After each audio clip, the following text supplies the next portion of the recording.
Well, good afternoon, everyone. Thank you for coming. It means a lot to us that you're here to watch our presentation. I'm Bryan.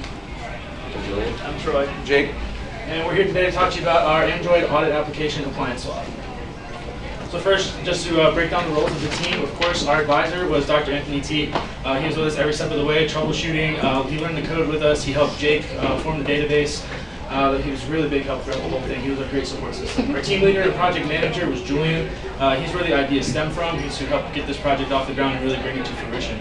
The back-end database designer, ahead of myself. Front-end developer and API designer was Troy, so he's responsible for both the interface of our application as well as the, what I call the bridge, the API between the database and the application, which we'll discuss more later. And the back-end database designer was Jake. He and Dr. Teate worked hand in hand to make our database that stores all of the list of appliances as well as the user profiles that get added. And then myself, I was responsible for all the technical writing responsibilities. So a little bit of the background here on your left is just a little flow diagram to kind of give you an idea of some of the stakeholders we're thinking about doing this project. Being ISATers, we have to think holistically, think about the cultural, political, social effects, as well as the environmental and energy concepts. So when stakeholders are going to think of appliances, we generally tend to think of efficiency and cost. So what is it going to come out of their pocket? Many systems are already in place with that as far as energy auditing goes, but we have to think about the Department of Energy and things of that nature. But also culture aspects make it difficult for people to purchase certain appliances. Everybody comes from all walks of life and different levels of income. So appliance swap is a really great utility for people to find what best fits their energy efficiency needs. So now I'm going to hand it to Julian to talk about the problem. Okay guys, I'm going to talk about sort of the why of the app and some of the problems we saw, which made it feel like we could solve or fill kind of a niche with the application. And the first of those would be energy inefficiency, and especially in the United States we have a problem with it. We are 13th out of 16 major energy consuming nations, which is obviously not very good, and we use more energy per capita than most other nations, with us being at 6.8 tons of oil equivalent as opposed to China's 2.0 tons. And we're only exceeded by Canada's 7.2 tons of oil equivalent. So that's a lot of energy that we're using per person. And to top it off, Congress has not passed energy bill of any kind really since 2007. And one of our best energy efficiency programs, Energy Star, is currently being defunded. And another issue is economic constraints. A professional audit can run up from $400 to $600, which is kind of outrageous for most low to middle income Americans. Because most low income Americans have only about a disposable income of $2,500 per year, which would be about 25% of their disposable income just to get a proper audit. Obviously isn't feasible. And inconvenience is another issue for energy audits. Being environmentally conscious is honestly a really active effort because it takes time to research, do the math yourself, and see if upgrading to more energy efficient things will pay off in the long run. And a lot of times it's just easier to buy something that's cheaper in the short run. And all this kind of leads into fossil fuel dependence because when energy efficiency is worse, more fossil fuels are used. And more fossil fuel consumption leads to things like greenhouse gas emissions, ozone acidification, and stuff like that. And we also think it's important because we don't see fossil fuels going away anytime in the near future because of the advent of cheap natural gas. And we seek to address these problems in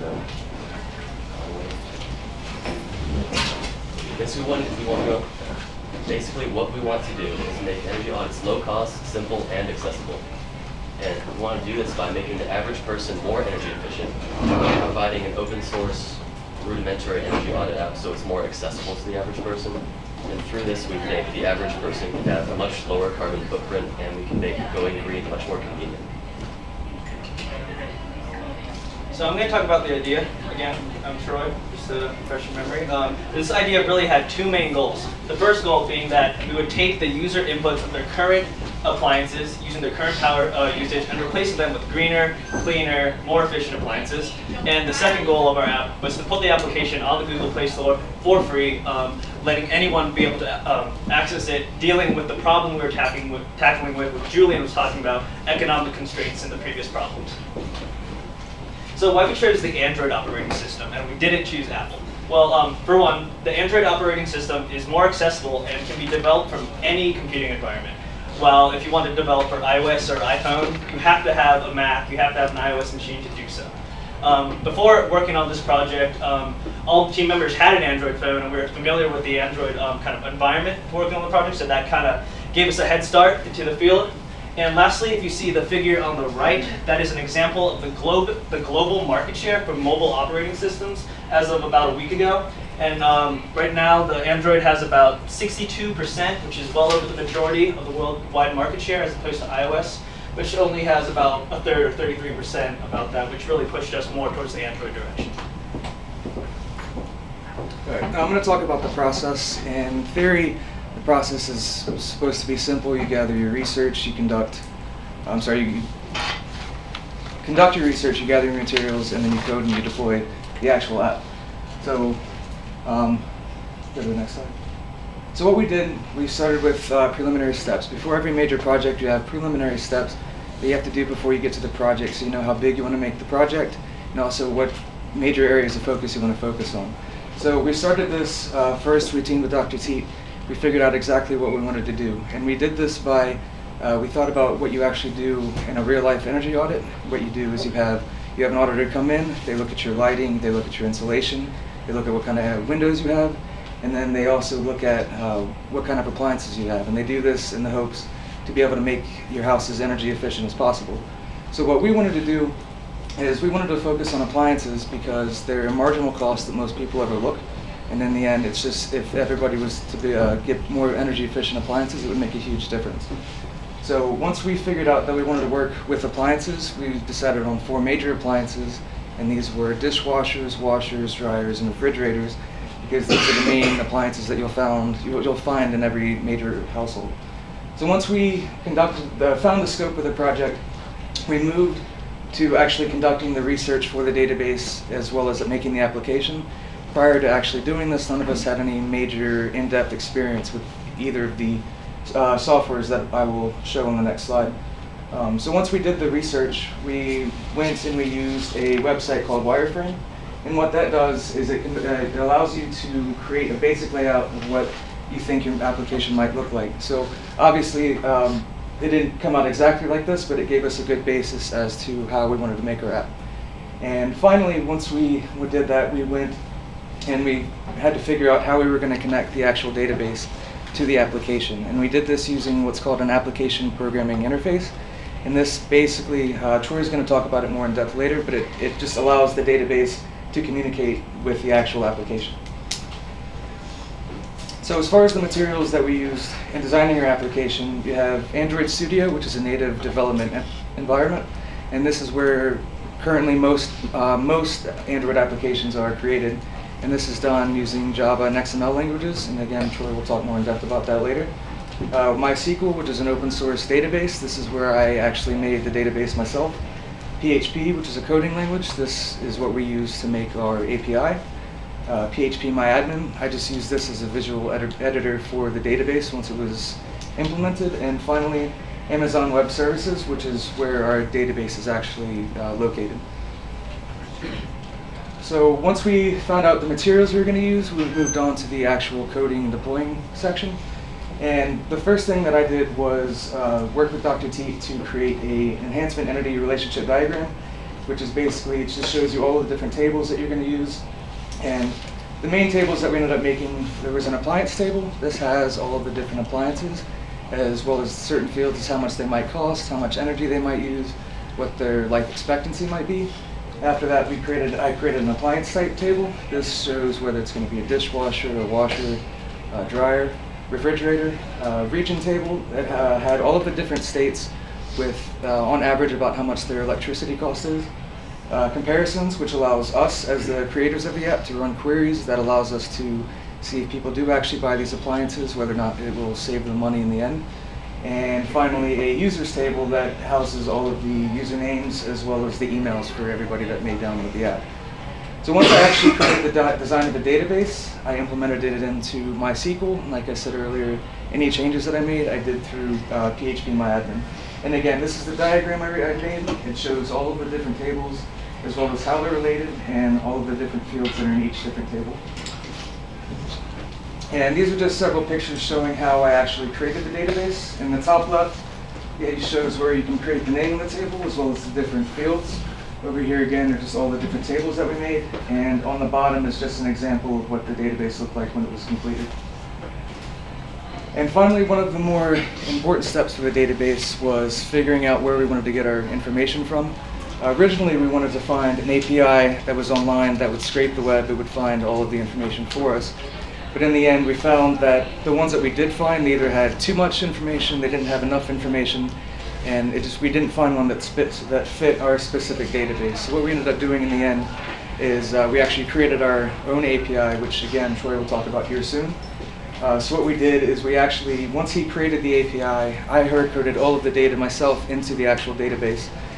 And what I did is I went to websites such as Lowe's, Home Depot, any website that may have appliances on it, and again, I used those to find the cost, the life expectancy, but I also found these energy guide stickers, which are federally mandated stickers that must be on every appliance. You're not allowed to remove them.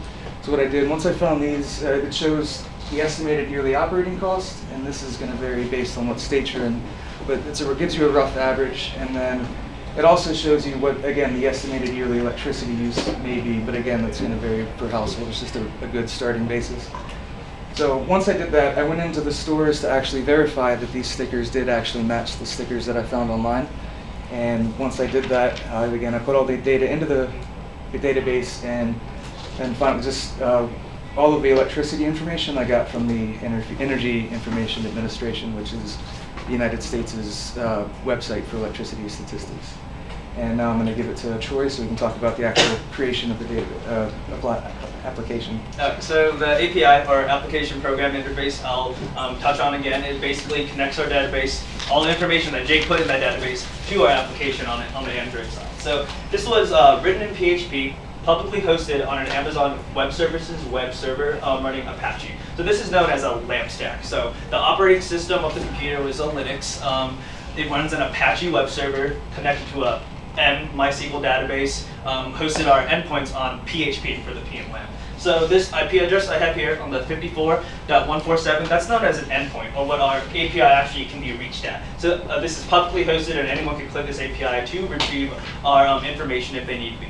So within this API, there are a multitude of methods that we can use to interact with our application. The first one I have noted is the login method, which just allows the user to log in, register, allows the user to register, get values, pretty important, we have to get the values from the database, and other functionality such as change passwords. On the right of the screen, this is an example of a PHP script that I wrote that simply registers the user from the application and makes sure that the username is available for use in the database, making sure that it is unique. All right, so within this register method that I just previously explained, the passwords are hashed. So what is hashing? Hashing is that jumble up of words and letters and things that you can't read underneath the password field, underneath the database. So hashing is a one-way function that cannot be reversed. So if a hacker were to get into our database and retrieve our user's passwords, even if he had those passwords that are hashed, he couldn't make out the plaintext and actually log in with that user that they had. So that's the benefit of hashing. So by using that hashing, it's using a bcrypt function, which is a different type of hashing algorithm that's really slow, really hard to compute, which then in turn strengthens the length of our password. So every single time that the user registers a password, the password is made of that 60-character hash of all that jumbled up thing that you can't read. This promotes confidentiality between us not knowing the user's passwords and the user themselves. All right, so appliance swap, here's a screenshot of the application I have of the login page. There are a few things that I'm about to demo, and I'll go through those few things that you want to keep in mind. So again, to touch on the developing interface, the developing environment for these Android apps, I use Android Studio, which is a combination of Java and XML coding languages. XML basically shows the layout and the design, like buttons, text fields, all that. It defines them in the XML. And in a basic sense, Java tells the XML stuff what to do. Next, within the Android programming there's a thing called a lifecycle flow. So each page that you see on an Android application is known as an activity.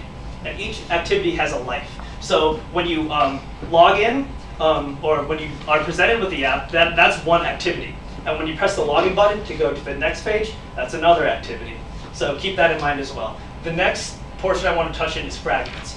It's a little confusing, but fragments are essentially an activity within an activity. So this is shown in big apps like Facebook, like YouTube, when you can slide between the different tabs. So it's like all those activities are living within one activity that you can slide for. That makes it like really sleek and really easy to use, really intuitive. Material design. Material design are a set of icons that you can see on the login page. There's a little silhouette of a person and a lock for the password. Material design just adds that extra touch for it makes the application look nicer. It makes it look a little sleek, and it's the pretty much standard design that Google recommends that you use material design when coding an Android application. Field validation, this is essential for all applications in all natures, in the sense that if they click register and they haven't typed anything in, it won't send blank values to our database. Checking that the passwords match, like I'm sure you all registered an account with Facebook or something and you got to type in the password twice. That's also an example of field validation. Things like that you want to keep in mind. Open source library usage. So the way we obtain the data from the API that I wrote is through a method called Volley, which is an open source library. This is provided by Google. This is provided by Google and allows the user to kind of hit the API inputs that I have and present them nicely in our application. And lastly, all this code I've made, since we're promoting not promoting economic constraints, or trying to relieve economic constraints, we're making this free on the Google Play Store, and all my code is hosted on my GitHub that if you're interested, I can hand you a link, and like all the relevant code necessary to make a similar application can be provided with you. And like I said, it's available on the Google Play Store. If you have an Android phone and you search the word appliance swap, it'll be the first thing that pops up if you type it APPLIAN swap. Yeah. Okay, so this is an example of what my day-to-day basis was working on the app. Like I said, Android Studio is based off a Java language, and here's a little emulator of a phone I used to test the application. And that's just an example of what happens when I hit the register API that you saw in the previous slide. That's the code in Java that allows for that. So we'll switch over to my phone. Cool. All right, we'll zoom in a little bit. Turn that on.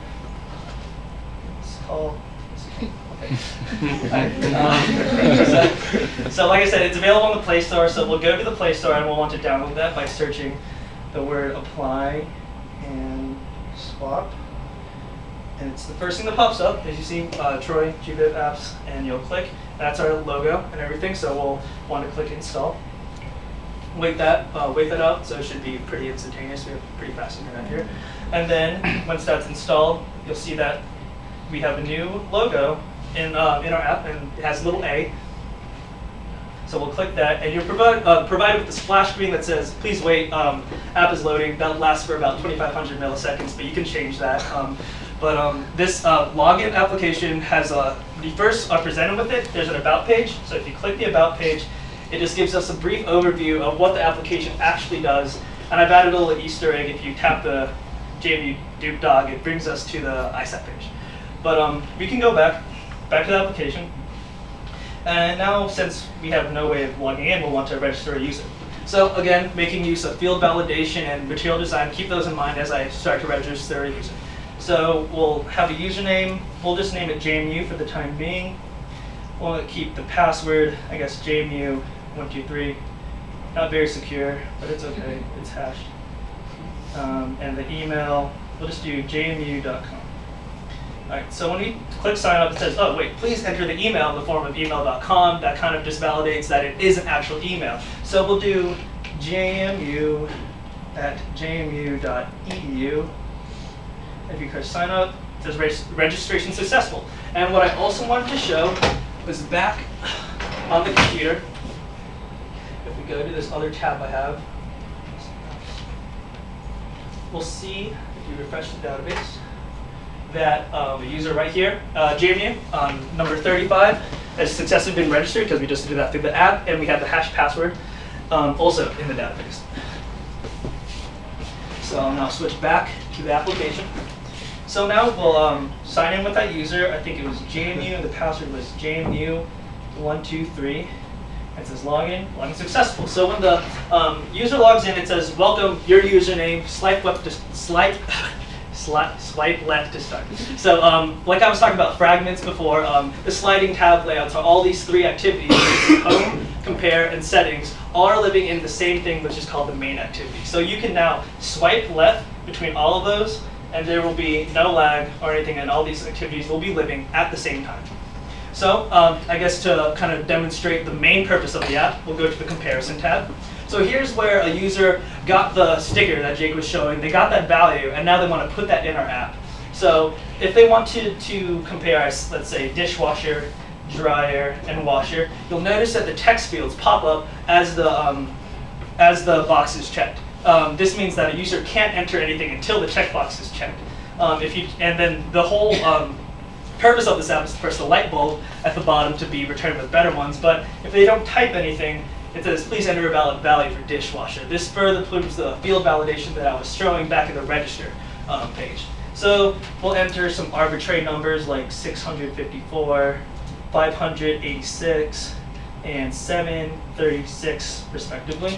And then we'll want to register, but it also says please select a state because we have location dependence based on the state that you choose. So since we're in JMU and we're all in Virginia, we'll go to Virginia to register. And when you click the button, it provides us with a nice pie graph that shows like all the different alternatives to the appliances that draws with a pretty animation every time you want to select an appliance. So you can see we have the dishwasher set, we have the power that we inputted from the previous activity, which was 654, and the state. So here, there's a little legend on the top right that shows the user input that you inputted the number from the previous activity, dishwasher 1, dishwasher 2, 3, and 4, etc. Here, you can actually spin the pie graph to kind of get a better look and say dishwasher 2. So if you click it, it zooms in on that. So if you keep that in mind, you can go now to the view all appliances, and you're also presented with all the values hit by the API in our database. So here's it shows the make, name, model, type, how much it cost, and this is dishwasher 1. Say we want to look at dishwasher 2, that's located right here. And it has all the different life expectancy, estimated yearly use from the sticker that it has, and most importantly, it has a link to purchase, which we can tap, and it brings us to Lowe's Pays or Home Depot, wherever that appliance lives, and we can see even more information if they want to buy it there, if they want to just learn more than what we have provided in the application. So if we go back, we can also look at other appliances that we entered in the previous activity. As you notice, we did the 3, dishwasher, dryer, and washer. So if you click dryer, it then redraws another pie graph showing all the information with the dryer. And then if you choose washer, same thing, it redraws another pie graph populating the information for the washer. And if you'll notice that we didn't choose anything for refrigerator at the bottom. But if we click refrigerator, it still shows us with the 4 alternatives that we have in our database if the user wanted to look at them. So going back again, so when we go back to the activity, you'll notice that the checkboxes become unchecked and all the values are reset in case a user wants to perform another comparison. So again, I have the state of Virginia set because I'm assuming that the user who will be doing these comparisons will be in the same state, but that could also be altered, but that is my assumption. So if we go to the last page on the fragment, these 3 fragments that are living in this main activity called settings, we have a few options. So we have a user profile, appliances, about, contact, and logout. So if we go to the appliance page, this is just a list of appliances in our database posted from our API if the user wants to see all the available appliances without even doing any other comparisons from the other activity. So again, make, name, model, all the information that we have posted there. We'll go back and we'll want to go to the about page. This is the same thing I showed you at the very beginning of the app, just in case you want to access it from within when you are logged in. Next, we also have a contact us page, which has the team members, me, Jake, Julian, Bryan, and our advisor Teate, and our emails if you need to get in contact with any of us. And lastly, we have the user profile. So the user profile, as you remember, we made a user called JMU at jmu.edu. This page also has a change password page. This is kind of functioning like the register password, in which it matches the function that you have put it in the plain text, so your old password, to the hashed function in the database. Then it recalls the new password that you have, confirms that new password that you have, and changes your password successfully with a new hashed value. So we can try that now. If we do, I guess, JMU for the old password, and for demonstration's sake, we'll just do 123 for the new password. And if we click change your password, it'll throw us an error saying incorrect password. That's because I intentionally changed the wrong old password, put in the wrong old password, because the password is actually JMU123, knowing that you have to have your old password in order to change your new password. So we'll type in JMU123 and the password is 123. Password successfully changed, and now we can now hit the logout button, which then provides you, are you sure you want to log out? Oh, I meant yes. And now we'll try to log in with the new user with JMU and the password being 123. Press login, and it's successful, proving that we can change our password and rehash it to the database. So that is the main functionality of our app, and I'll turn it back, I'll log out, and I'll turn it back to the slides.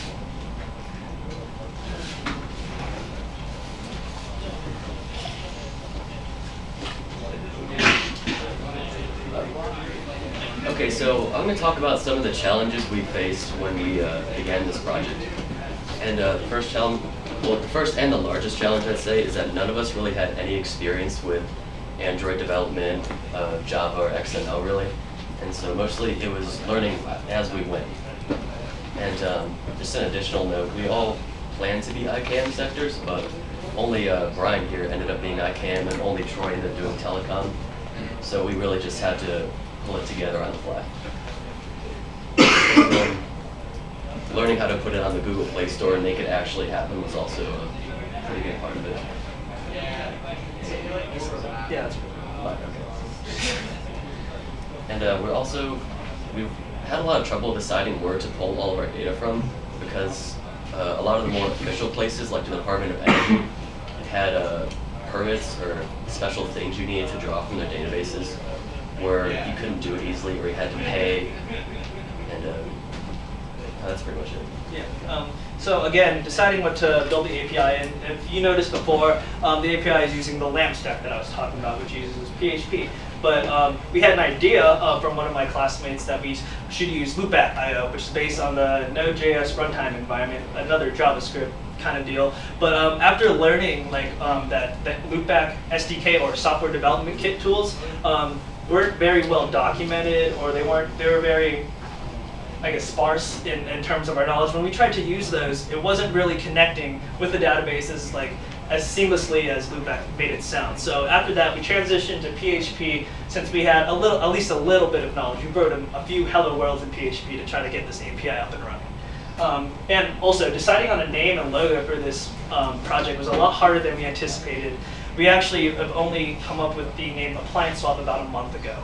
As you see, it is not in the capstone schedules known as Appliance Swap. Yeah. So yeah, that was made up a month ago, and the logo was designed by my good friend who's a SMAD major, which that's actually an awesome job for that. And but after we did that, it was smooth sailing from there. Yeah, okay, so tying this together, what did we just talk about? What did you all hear from us? Well, of course, we had a complete end-to-end architecture, so everything from Jake's database to Troy's application was linked together in real time, as you saw with our pie chart. Also, this project was over several semesters, and throughout that time, we learned how to properly assign tasks and function well as a unit, because we had a lot of issues along the way with building it on the fly, like Julian said. And then, of course, we wanted a successfully working application. When we first sought out to make this app, we had a list of base functionalities that we wanted, and we were able to meet everything you see there. So first, it parsed the JSON files provided by the API. So essentially, that goes back to what Troy was explaining. And when I said the API is the bridge between the database and our application, it pulls the data from the database and pushes it to the application. That way, you can see it in real time.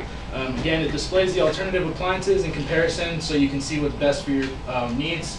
The login, register, and change password pages, as all of you, I'm sure, have registered for an app, know that this is kind of a crucial step, but also Troy did a great job with the field validation. That was an awesome extra step that we didn't anticipate in the beginning. And then Jake's database actually has persistent data storage for the account. So if any of you are interested in downloading this application and trying it, as you're signing up, our database, as Troy showed you, will keep up in real time with the accounts. And the passwords will, of course, be hashed. And then lastly, of course, as we were pleased to announce, it is now for free on the Google Play Store. Okay, so if there's any rising sophomores, juniors in here, who wanted to pick up the project. We have some potential future work ideas. And the first one of those would be web scraping and making that functional with our database, which that would do. It would go into other APIs like, say, Home Depot, Lowe's, like Jake mentioned earlier, or maybe even the Department of Energy if we could make that work, and just automate the process that Jake did, because Jake would go in and manually input, but we wouldn't have to do that if there was a web scraping process in there, and that would give us a lot more data to work with and make the app a lot more practical. Yeah, when developing these Android applications, it became clear that even though you can get a base functionality of the application, there's always something more to do. So in these more things to do, I have listed improved formatting. So you saw my pie chart, it drew pretty nicely and you can spin it, but I think it'd be pretty nice if you could click the pie chart and it would take you to that particular alternative appliance. I tried to make that happen, but it didn't happen very well in a timely manner. Have data returned in a friendlier, easier to read format. As you saw when it showed all the information about that particular appliance, it was black text on a white screen, which can get hard to look at and your eyes can kind of get lost in that. So if you put some bolded words, some colored words, kind of make it pop, like, hey, this appliance is much lower energy usage than this appliance and stuff like that. Well, while it is there, it's very hard to read. So improved formatting would be nice. Additional functionality to the app, maybe showing users past comparisons. So say they use this app to replace their dishwasher back in February. Now it's March of next year, and they want to know how much they've actually saved due to switching their appliance with appliance swap. This would be also a great functionality that would return payback period, like a bunch of other fields that the user would seem to be practical. Real-time data updates, like Julian said, scraping the web for another API. So right now, our database is hard-coded with up-to-date, current, green, clean, efficient energy appliances. And it'd be nice if we could hit, say, like Home Depot or Lowe's to provide them with more dishwashers or fridges, whatever, as they get manufactured, as they get dropped off the line to the store. And our app would represent that as well. Here's a few sources. Android Studio, Amazon Web Services. Acknowledgements? Yeah, of course we want to acknowledge everybody who helped us with this. Of course, Dr. Teate, thank you so much for putting up with us and helping us succeed. It means a lot, man. Dr. Chris Bachman, if any of you are ISAT, you know that we have to take 491, and that's kind of like the prep course for this project. So he helped us really get everything framework-wise down in stone before we started. Paul Hendrickson, again, he's the one who coordinated all of this. Huge shout out to him. He's also the department head, so he was a big key factor in this. And then friends and family, all of you, thank you for coming. Special shout out to Troy's friend who helped us with the logo. Thank you all for coming.